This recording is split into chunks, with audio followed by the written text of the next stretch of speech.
Alright, the stream is not connected to Facebook, but we're not live yet. Okay, so you're going to stop at 26. Yeah. Okay? I won't remember that, but... No, I got it here. You just tell me when to stop. 26. I will know by what you're saying. Check test one more time. Check test. Shalom and good evening.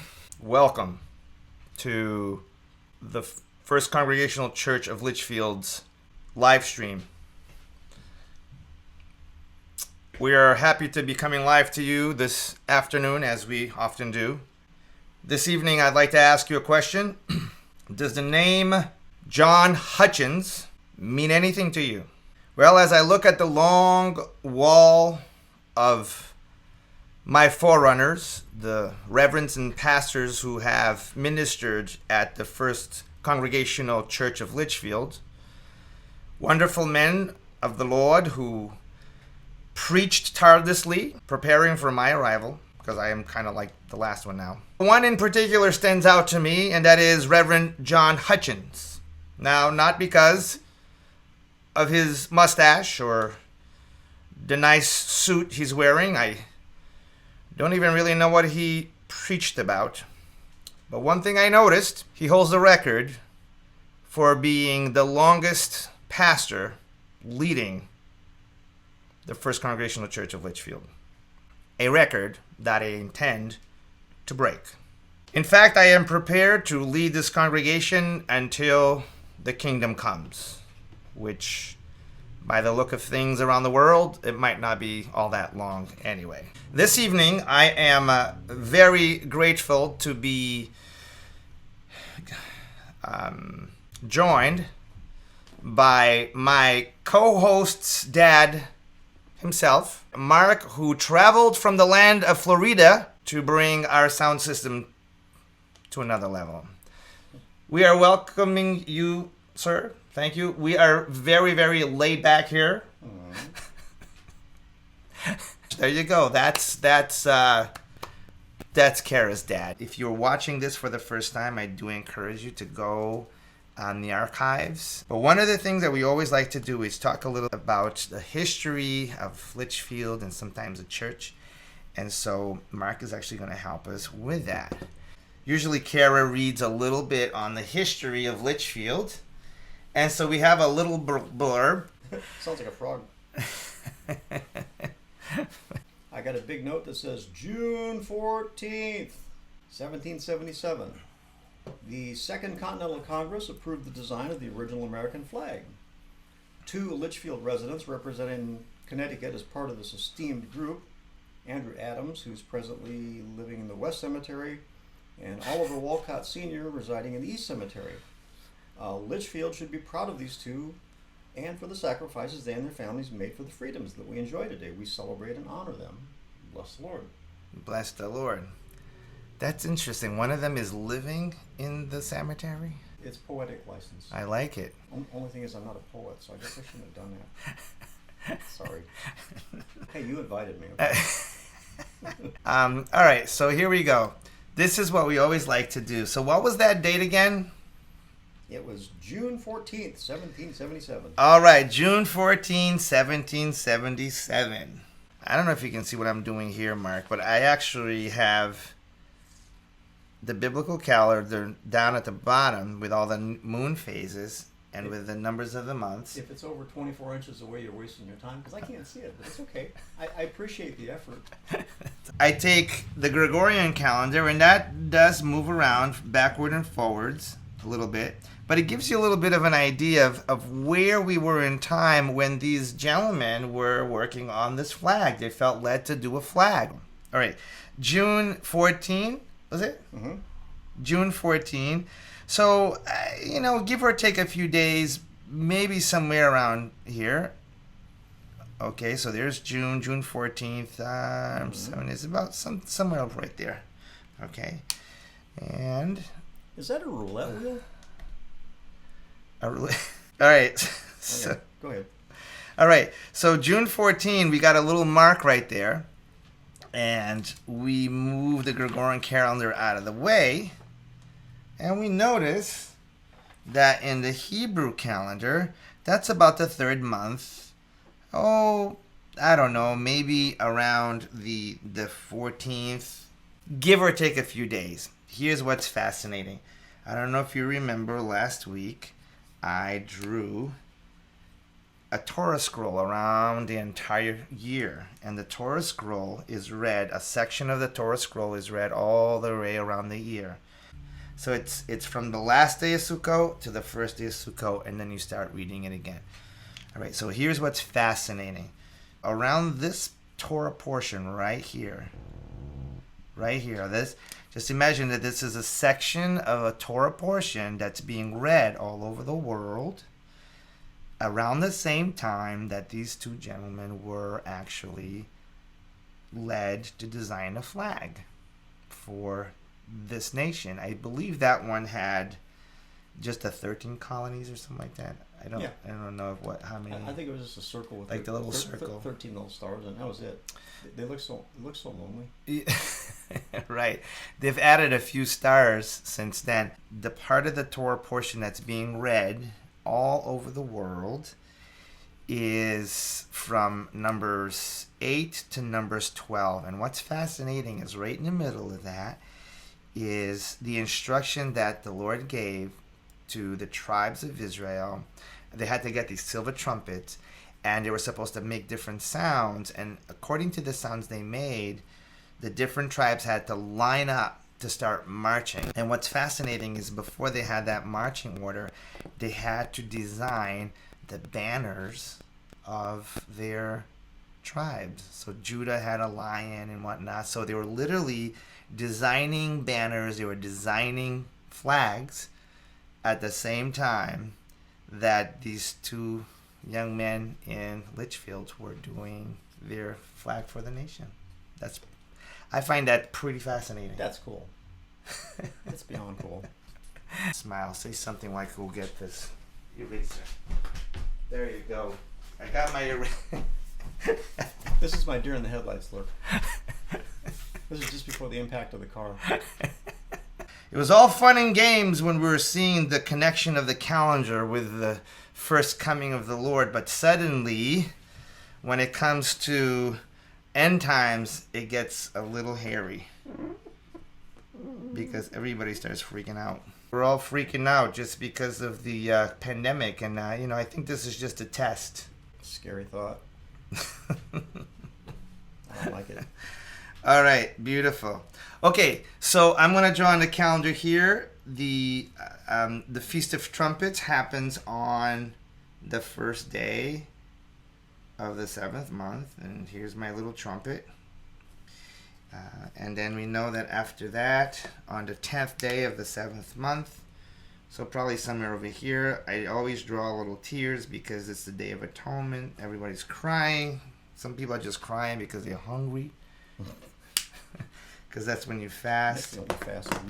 Yeah, and then on the 15th day of the 7th month, you build a little sukkah. Just a temporary little shelter where you keep animals. And you decorate it, and it's a beautiful little time. And that is a celebration. It actually says it's a celebration for 7 days, and then it says, and then on the 8th day, you shall have a big celebration. So it's kind of funny. It's actually 7 plus 1, so that's 8. Very good. So that happens over here. We were speaking last week. We've learned a lot about the Feast of Trumpets. We know that the Feast of Trumpets happens on the first day of the 7th month, which means you need 2 witnesses to observe the moon. And that's why they would say no one knows the day or the hour, because they had to wait for that moment.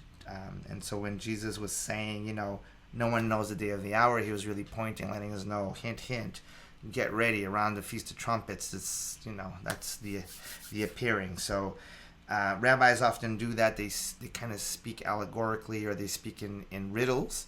And if people are paying real close attention, they actually understand what rabbis are saying. All right, so that's that. We spoke a lot about the parable that Jesus taught with regards to the 10 virgins and what that was all about, because it's all about the coming of the bridegroom and the sounding of the shofar. So we spoke about that. Spoke about that a couple weeks ago. And last week it got really kind of heavy because we were trying to figure out what Paul was talking about. Paul said that we shall be changed in a twinkling of an eye, and then he says, on the last trumpet. We went over this last week. And it's fascinating because the last trumpet, when we go to the book of Revelations, we discover that there's 7 angels. So there's trumpet number 1, trumpet number 2, number 3, number 4, number 5, number 6, and number 7. So if the number 7 trumpet is the last one mentioned, then he's saying we'll be changed on the 7th trumpet. We also found out that all these other 6 trumpets are real bad. So people who think that we're leaving, they don't understand the Hebraic understanding or explanation of what's coming, because basically bad, and we're changed on the last trumpet. I don't want to hear that. I just want to eat ice cream. And but then we went backwards a little bit in time, and we realized in Revelation chapter 7, I believe, 6 or 7, before all this nonsense happens with fire from the sky and mountains all ablaze and scorpions stinging everybody and all that, before all that happens, there is an angel who comes forth and he says, fear not. Wait, I gotta do my fear not thing. Do I need to leave? No, he says, fear not. Okay. Before these things happen, nothing can happen until the children of God are sealed. The servants of God are sealed on their foreheads. They're sealed. There is a seal coming. And so I look at that, Mark, and I say, never mind. I get it. I get it. We are getting a seal before all these things happen, and that is good, because once you have the seal, basically the seal means that everything that's going on, like Shadrach, Meshach, and Abednego, they were in a fire, but again, there was something that was sealing them, meaning that God doesn't need to take them out of the fire. God actually appears with them in the fire. That's the key. It's like when the disciples were on the ocean, and then they were perishing, and they asked the Lord for help, and immediately Jesus says, oh, you of little faith. Why is he saying that? They called him. They're supposed to call him. And he says, no, you don't understand. I said we're going to go to the other side. Just be at peace. Be at peace. There's nothing to worry about. Watch the storm. Go to sleep. I'm sleeping. So go through the storm. Go through the fire. And just watch the Lord. Stand and watch the Lord is with you. That's the whole key. Any teaching that would say, no, you're going to escape this thing, that doesn't make any sense. God has never caused anybody to escape anything. He just walks through the wilderness. He's there with us. He goes through the fire with us. He goes through the water with us. That's the whole key, is that he doesn't take us from it. He walks with us through it, and actually allows the fire and the difficulties of life to forge us. And that's the whole point. So today we're going to speak a little bit about the seal, because this is very, very important. And we're going to have a little fun, because I'm going to have Mark read a very interesting story that is found in Genesis, and it has to do with a seal. Before he begins to read, I'm actually going to share a little bit about what this story is. It's a very strange little story. That it's actually in the middle of the story of Joseph. The guy with the multicolored clothing. Multicolored, yes, yeah. That's right. There's a Technicolor Dreamcoat. Exactly, that's the one. We just dated ourselves totally. And nobody below the age of 30 is going to remember that. Right. All right. So in the story of Joseph, there's this strange little. It's awkward. Don't forget awkward. It's very, very awkward. So it seems out of place, but there's a reason, because everything is there for an amazing reason. This is important because we're getting sealed before the seventh trumpet, so it's important for us to understand the significance of this story because this story has to do with the seal. Okay, so here's what's happening in short. We're going to skip some of the, I guess, awkward parts of the story. That's PC. All right, so let me kind of break it down. Life is awkward. Yes. It gets more awkward the older you get. Just try not to hear from an awkward point of view, because for us and for this culture and for our generation, this would be very, very awkward. We can't understand it. Judah is the fourth son of Israel.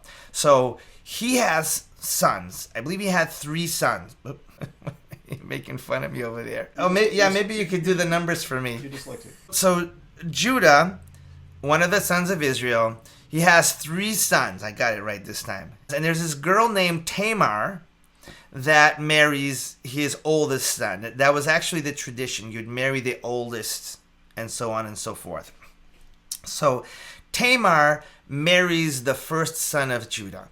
And I think it's just in 1 or 2 verses it says, and Judah's son was evil, so the Lord smote him. He smoted him. He dies, right? So now, according to the Hebraic tradition, that son, though he's dead, he's supposed to have children that will carry on his name. So the way they would do it is the next brother, second in age, second oldest brother, would have to be intimate with the widow so that the children would have the name of their father, which wouldn't be... That is just all kinds of awkward. That's kind of funny. So that's what would happen, all right? And so that's what happened. So the second oldest brother, then had to, like his father says, now you have to do this. You have to bring forth offspring for your brother who passed away. So it says that every time he was intimate with Tamar, that he always wasted the way that you would procreate. I think that'll be understood. That he refused to impregnate her, and he specifically said, I do not want her pregnant because these will not be my children. So he refused to pass on that lineage. All right? So he dies. The Lord, what did the Lord do? Smoted him again. Smoted him again. He died, all right? So that's it. He's gone. So now Judah has 1 son left, and his name is Shelah. All right? And Judah's thinking to himself, I don't know about this situation. I mean... Bad track record. I'm not sure if it's a good idea giving her my last son. All right? Awkward story. And getting worse by the minute. I'm married. I'm 66. I'm blushing. You know? Okay? and it's not going to get any better. We're kind of making fun of it, but there's a very important thing about this story. You got to understand this. Judah is the lineage of King David, and it's the lineage of Jesus himself. So here's the thing. I think people don't understand this. When these brothers refused to pass on that lineage, the seed of Messiah was trying to get through to the next generation, and they were basically blocking the anointed one to come through that lineage until many years later he would come through. You understand that it's like they were blocking the lineage of the kings of Israel and the King of Kings and Lord of Lords. Wow. So this is why it was so serious. So it's basically God saying, if you try to block the spiritual lineage that I'm trying to bring forth, like, you will die. And here's the thing, like in the Old Testament, people would die like boom, they would straight up die. They would just croak. But in today's day and age, people may not die physically, but they die spiritually. like spiritually, emotionally, they can die. They can just kind of be lost even though they're alive, you know? So God was saying, like, don't stop. Don't hinder the coming of the lineage of the King David, of the King Davids, the Josiahs, the kings of Israel, and ultimately Jesus himself, who had to come through the lineage of Judah. So all of a sudden there's a block there. It's not passing. And we don't really understand this, but in spirit we can begin to realize that what's happening is Tamar, who doesn't really understand this, she senses something within her, that there's something about her. She's supposed to be a matriarch of the line, of the lineage of Jesus, and she's being denied this, and it's not her fault. These were two sons who were evil. She didn't do anything wrong, and she's being denied being a matriarch of Yeshua. And she's just desperate. She doesn't know what to do.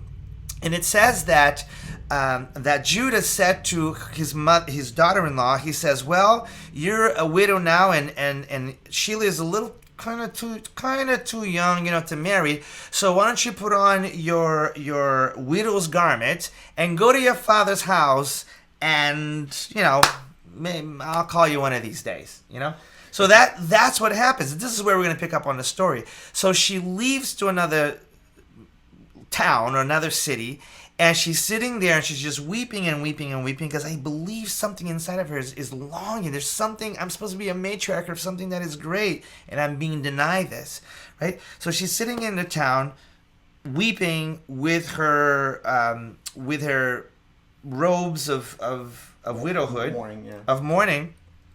And then someone tells her that Judah, her father-in-law, is going to go to the town because that's where they had to shear sheep, right? And this is where we're going to pick up the story. And Mark is going to read, and I'm going to be stopping him. So you got to remember where I stopped you, because I won't even know where you are, all right? Wow.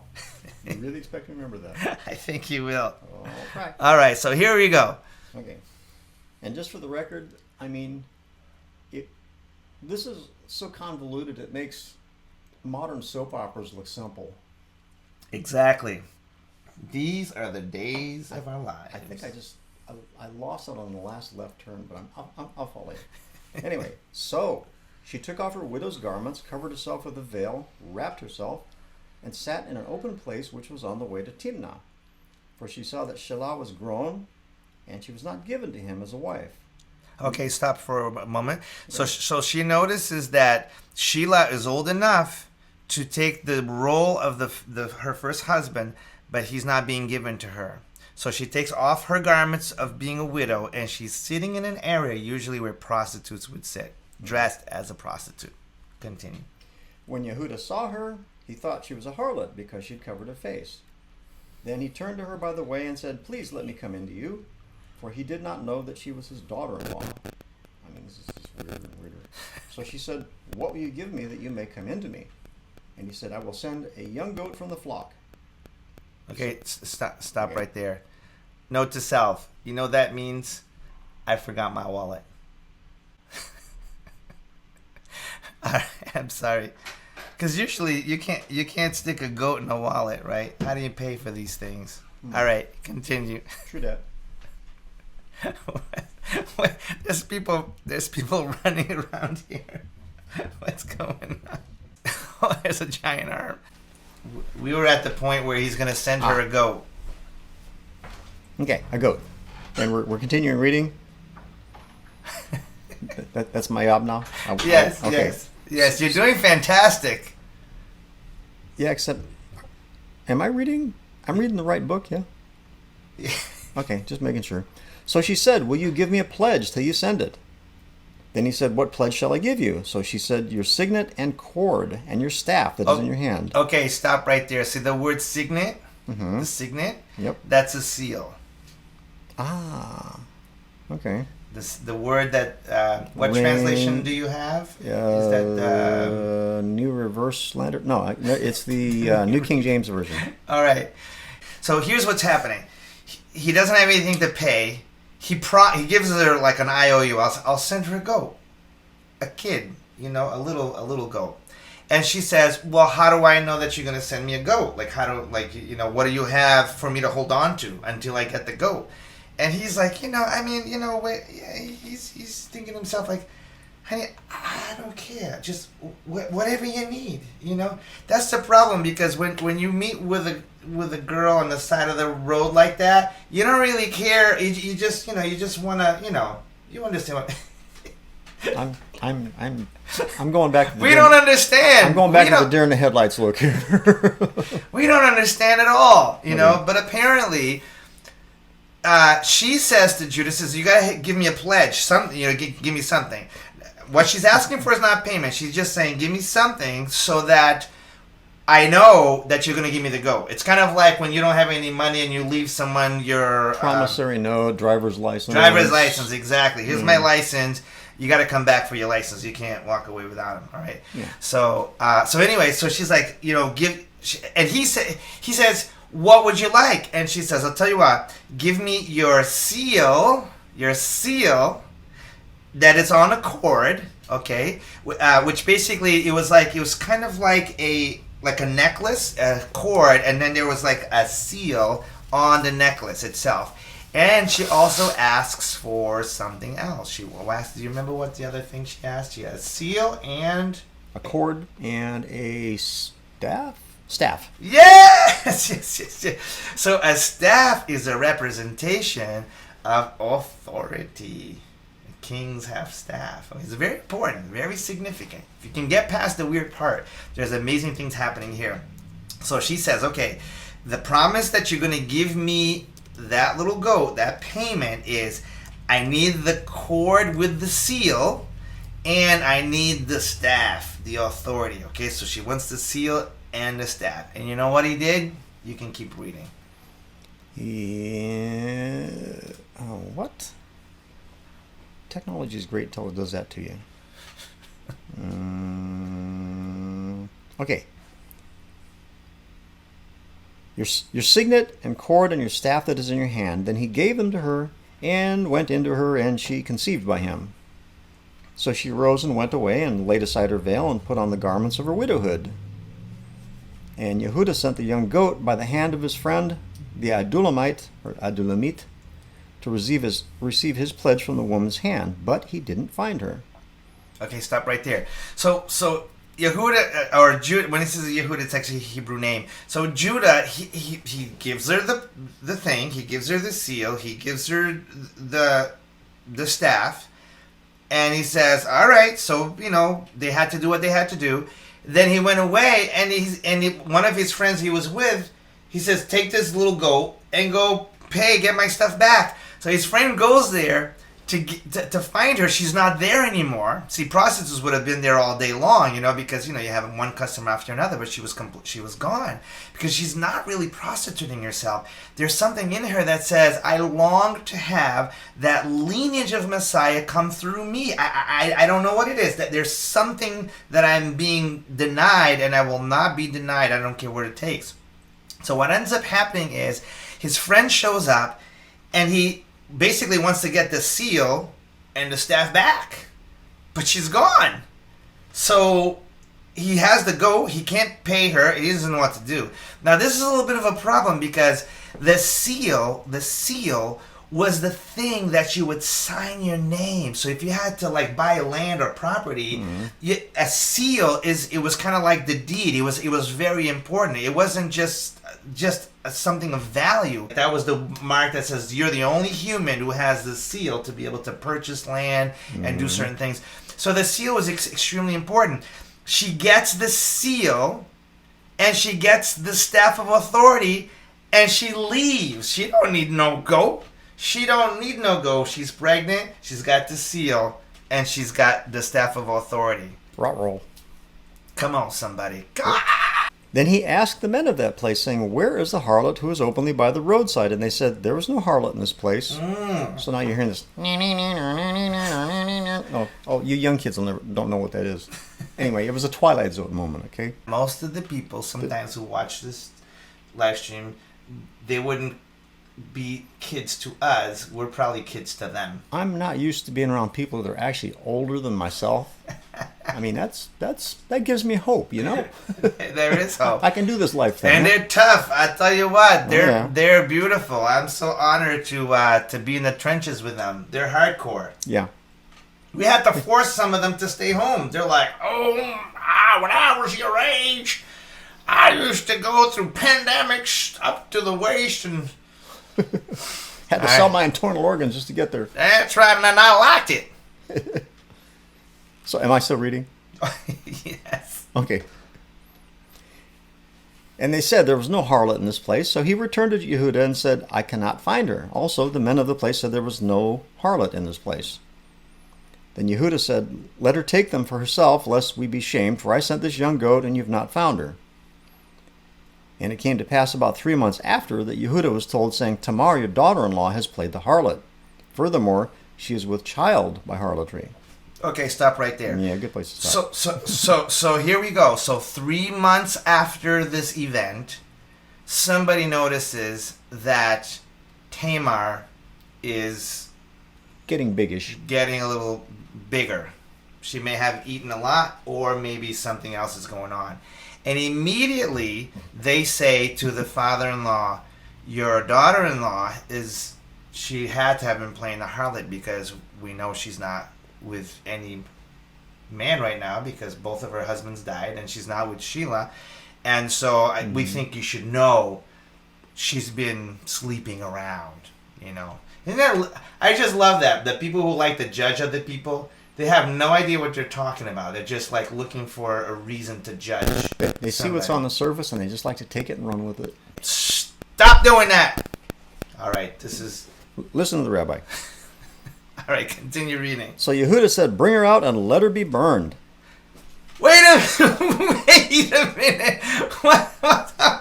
You see what's happening? When you start judging people, you are so oblivious to your own nonsense. Like, let her burn? Like, where in the Torah are you supposed to burn anybody? There's no place where it says the punishment is burning. There's no such thing. Where is he getting let her burn? I mean... It's not an acceptable sacrifice, so what can you do, you know? No. So he's got... Okay, remember this. She has to burn. She has to burn. Okay, keep reading. Burn the witch. Okay. I shouldn't say that. I'm really close to Massachusetts. Never mind. I didn't say that. When she was brought out, she sent to her father-in-law, saying, by the man to whom these belong, I am with child. Uh-oh. And she said, please determine whose these are, the signet and cord and staff. The signet is the seal. With the cord and the staff. So we go on from there? Yes. So Yehuda acknowledged them and said, she has been more righteous than I, because I did not give her to Shelah, my son. All right, stop right there. This is amazing. I just want you to understand this, that's repentance, man. So tribulation. You're in trouble. You're going to fire. You're going to be burned to death. You're in trouble. Tribulation is coming. You remember we were just talking about the 7 trumpets. Trouble is coming, okay?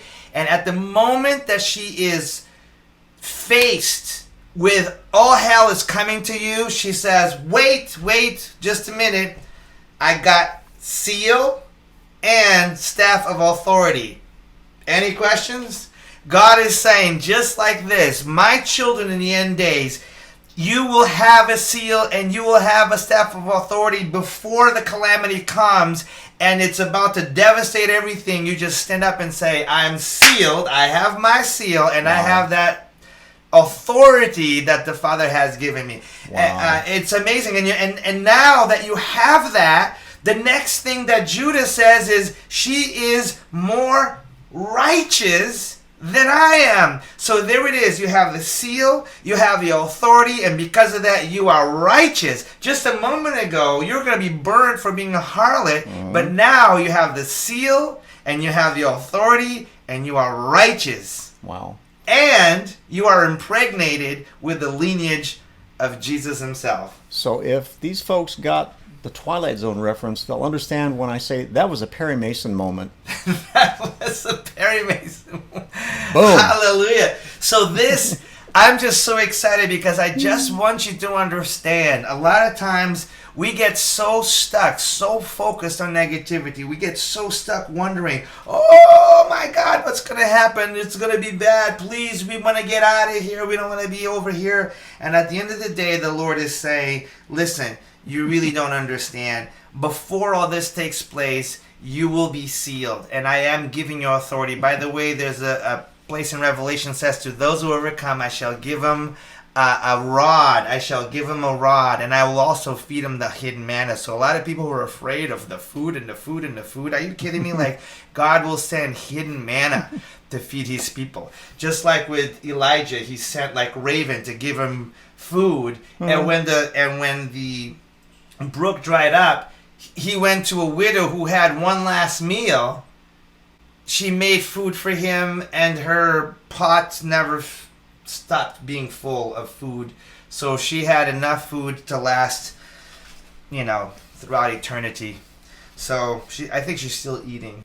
I really have to share this part of it. Yes, there's great calamity coming, but prior to it, just as the sentence of fire is coming upon you, the Lord is saying, yeah, wait a minute, you're going to have a seal and you're going to have authority, and because of that, you'll be righteous and you will endure whatever comes.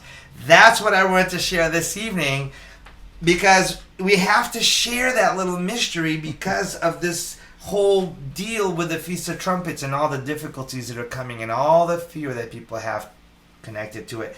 So with the time that we have right now, I'd really like to take the time to answer some of your questions. So let's see. As some of the questions are coming in, I would also like to share a little something with regards to Mark, who's here today, that I forgot to mention earlier. So Mark has been traveling for years and years and years with his whole family. They are a traveling praise and worship family team, and it's amazing. I remember hearing their things. They have kind of like a Hebraic Sephardic kind of a flavor. I tell How people. would you describe it? I tell people it's ethnic gospel, and they walk away all puzzled, and they either have to ask me to explain, so it gives me a chance to explain it, or they just walk away like shaking their head like a little doggy in the back window, going, I didn't get that at all. Well, I'll tell you what, every time they were playing at the Messiah Conference, I'd go there in the afternoon. Oh my goodness. I would just curl into a little ball, and I'd go right into like music heaven, because hibernation mode. I would literally hibernate. You do the whole concert, and I think I'd be dreaming and having visions the whole time, and the next thing you know, I'd look around and there's nobody sitting there anymore. So the 4 or 5 hour concert, or wherever it was actually an hour and a half. Oh, it was? Yeah. That last 3 was on you. Anyway, it's beautiful. So Thank where can people hear the music to go online? You just go to zemerlavav.org. I guess that's spelled Z as in zebra, E-M-E-R, and then Z again. Okay. Wait a minute. No, not Z again.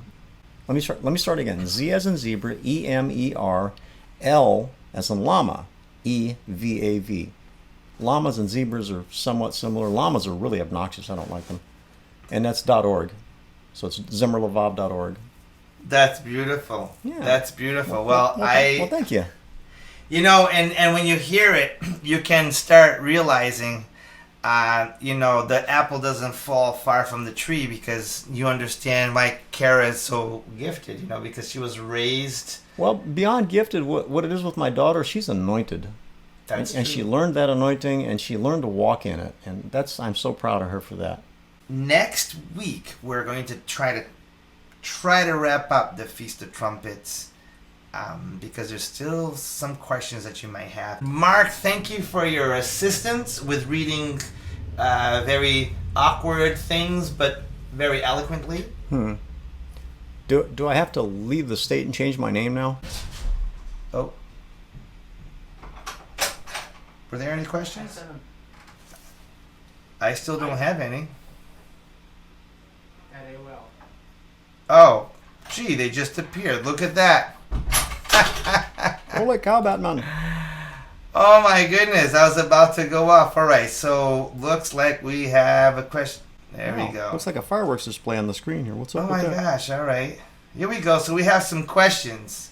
Timmy, what about the numbers of Revelation from last week? Yes, okay, I just spoke about that. 144,000. 144,000 is 12,000 from each of the tribes of Israel. These are significant numbers. This, again, it has something to do with people who are really understanding their connection to the Hebrew roots, their connection to the cultivated olive tree, because not everybody who is saved understands that connection. We spoke about this when, when Ruth, the story of Ruth and Naomi, you have two girls who are Gentiles. One clings to her mother-in-law and the other one weeps but leaves to her family. That doesn't mean she's lost. It just means that she chooses another path. But this one particular girl who clings to her mother-in-law, she becomes part of the lineage of Yeshua, which again, it's amazing when you realize that. So that 144,000 is 12,000 from each tribe, and it's also connected to those who are grafted in to the family of Israel. Is the seal coming before the fourth trumpet?